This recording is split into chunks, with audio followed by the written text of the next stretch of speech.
Hello and welcome to Legal Talks PH. This channel is dedicated to making Philippine laws easier to understand for everyone. Whether you're a student, a curious citizen, or someone facing legal challenges, we're here to break down legal concepts, current issues, and your rights in plain and simple language. Subscribe and join our growing community that believes in truth, justice, and empowerment through knowledge. Now, let us talk about criminal law. It is a branch of law which defines crimes, threats of their nature, and provides for their punishment.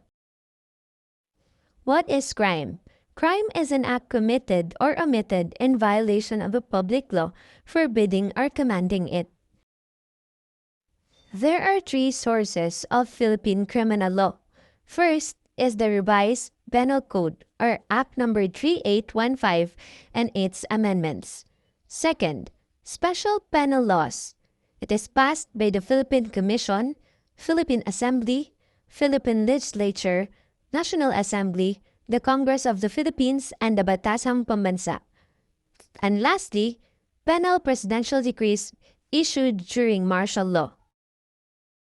These are the key terms that you should know. Common law. There were no common law crimes in the Philippines. The so-called common law crimes are known in the United States and England as the body of principles, usages, and rules of action. Second, court decisions. Court decisions are not sources of criminal law because they merely explain the meaning of and apply the law as enacted by the legislative branch of the government. State. The state has the authority under its police power to define and punish crimes and to lay down the rules of criminal procedure.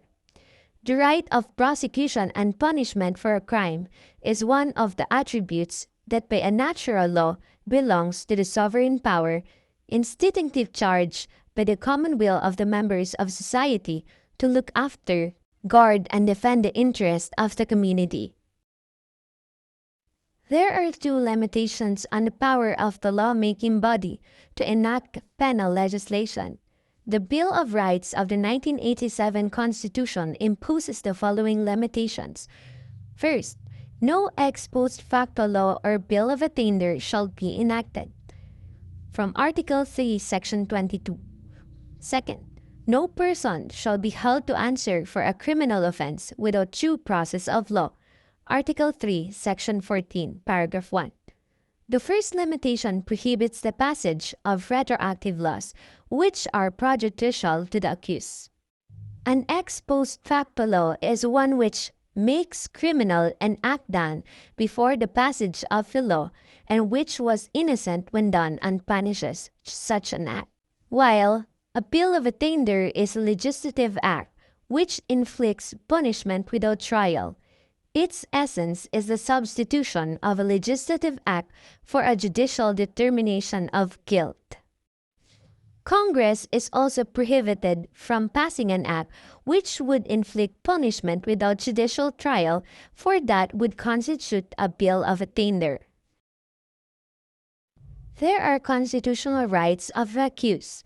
Section 11. Free access to the courts and quasi-judicial bodies and adequate legal assistance shall not be denied to any person by reason of poverty. Section 12, Paragraph 1. These rights cannot be waived except in writing and in the presence of counsel. Section 12, Paragraph 2. No torture, force, violence, threat, intimidation, or any other means which vitiate the free will shall be used against him. Secret detention places, solitary, incommunicado, or other similar forms of detention are prohibited. Section 12, Paragraph 3. Any confession or admission obtained in violation of this or Section 17 hereof shall be inadmissible in evidence against him. Section 13. Excessive bail shall not be required. Section 14, Paragraph 1. No person shall be held to answer for a criminal offense without due process of law. Section 16. All person shall have the right to a speedy disposition of their cases before all judicial, quasi-judicial, or administrative bodies. Section 17. No person shall be compelled to be a witness against himself. Section 19, paragraph 1. Excessive fines shall not be imposed, nor cruel, degrading, or inhuman punishment inflicted. Section 21. No person shall be twice put in jeopardy of punishment for the same offense. If an act is punished by a law and an ordinance, conviction or acquittal under either shall constitute a bar to another prosecution for the same act. The statutory rights of the accused: to be presumed innocent until the contrary is proved beyond reasonable doubt, to be informed of the nature and cause of the accusation against him, to be present and defend in person and by counsel at every stage of the proceedings, from arraignment to promulgation of the judgment, to testify as a witness in his own behalf but subject to cross-examination on matters covered by direct examination.